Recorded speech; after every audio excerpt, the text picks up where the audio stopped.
toward the Earth is less than the number that are coming from the other side, because here they have no opposition from no sun there. And it's easy to see, after some mental effort, that the further the sun is away, the less in proportion of all of the particles are being taken out of the possible directions in which particles can come. I mean, the solar size appears smaller. And, in fact, inversely is the square of the distance. So there will therefore be an impulse toward the sun on the Earth that's inversely as the square of the distance, and is the result of large numbers of very simple operations, just hit one after the other from all directions. And therefore the strangeness of the mathematical relation will be very much reduced, because the fundamental operation is much simpler than calculating the inverse of the square of the distance. This machine does the calculating, these particles bouncing.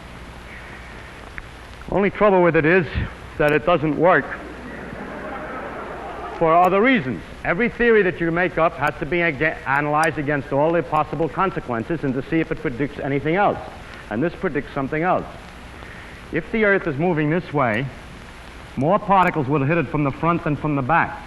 If you're running in the rain, more rain hits you from in the front of the face than in the back of the head, because you're running into the rain. And so as the Earth is moving in this direction, it's running into the particles, rather, and running away from the ones that are chasing it from behind, so that more particles hit it from the front than from the back, and there would be a force also sideways whenever there was any motion.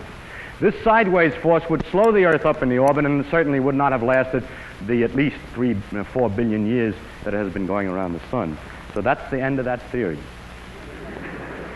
Well, you say that was a good one, though. It got rid of the mathematics for a while. Maybe I can invent a better one. And maybe you can, because nobody knows the ultimate. But up to today, from the time of Newton, no one has invented another theoretical description of the mathematical machinery behind this law, which does anything else but say the same thing over again or make the mathematics harder, and at the same time doesn't produce some wrong phenomenon. I mean, they have, like this model does it, but it produces something which isn't true. So there is no model of the theory of gravitation today other than the mathematical form. If this were the only law of this character, it would be interesting and rather annoying. But what turns out to be true is that the more we investigate and the more laws we find and the deeper we penetrate nature, this disease, that every one of our laws is a purely mathematical statement in rather complex and abstruse mathematics. This is relatively simple mathematics. It gets more and more abstruse and more difficult as mathematics. And why? I haven't the slightest idea why. It is only my purpose in this lecture to tell you about this fact.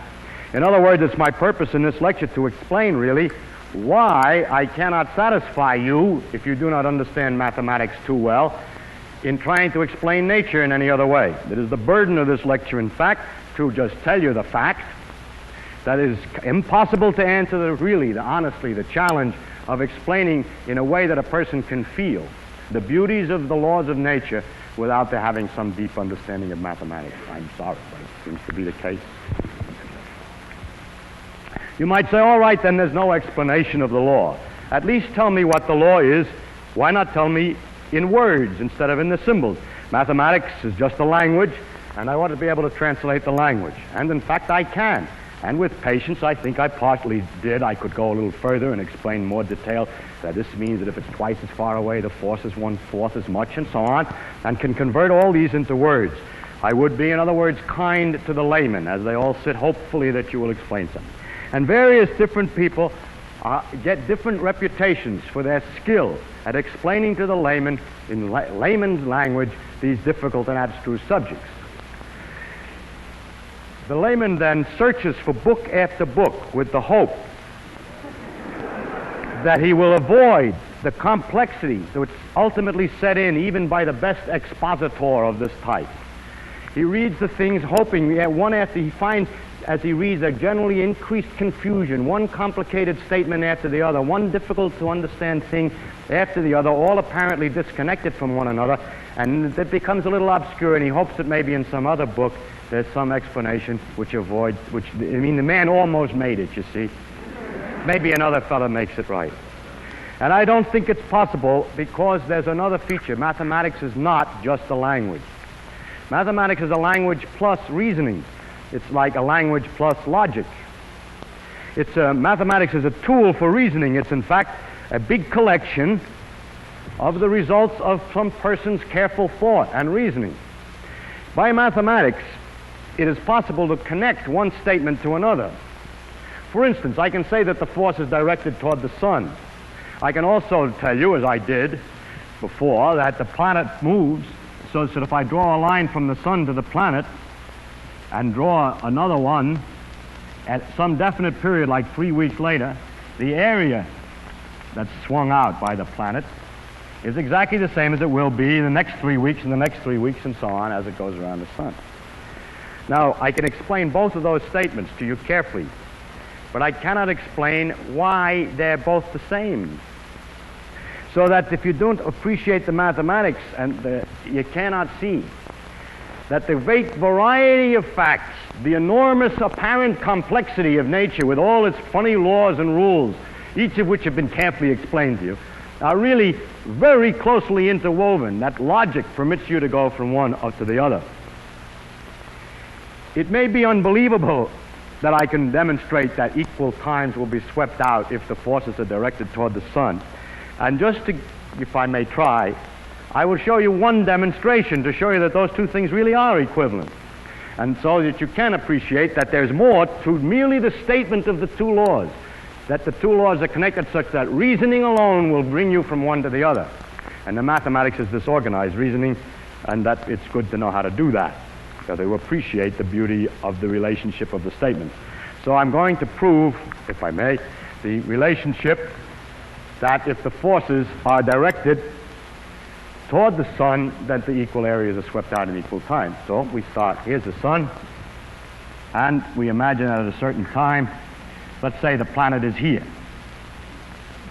and is moving in such a way that, let's say, 1 second later or 1 hour, pick any time, let's say 1 second later, it's moved in such a manner that it has gotten to the position 2. Now, if the sun did not exert any force on it, then by Galileo's principle, it would keep right on going in a straight line.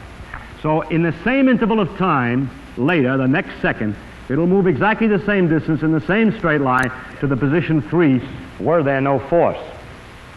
All right, now first we're going to show that if there's no force, equal areas are swept out in equal time. I remind you that the area of a triangle is half the base times the altitude, and that the altitude is the vertical distance to the base. And that if the triangle is sort of cockeyed, there's a name for it which I forget, obtuse, then the altitude is this vertical height here. See, I know about the triangles, I just don't know the names. Now let us draw the lines to these 2 points in the case that there was no motion whatsoever. The question, it doesn't draw very well, I'm not accurate. But these two distances are equal, remember. The question is, are these two areas equal?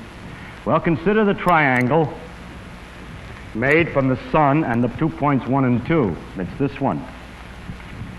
What's its area? It's this space multiplied by this height. And what about the other triangle, which is the triangle in motion from 2 to 3? It's this base times the same altitude. The two triangles have the same altitude and, as I indicated, the same base and have the same area. So far, so good.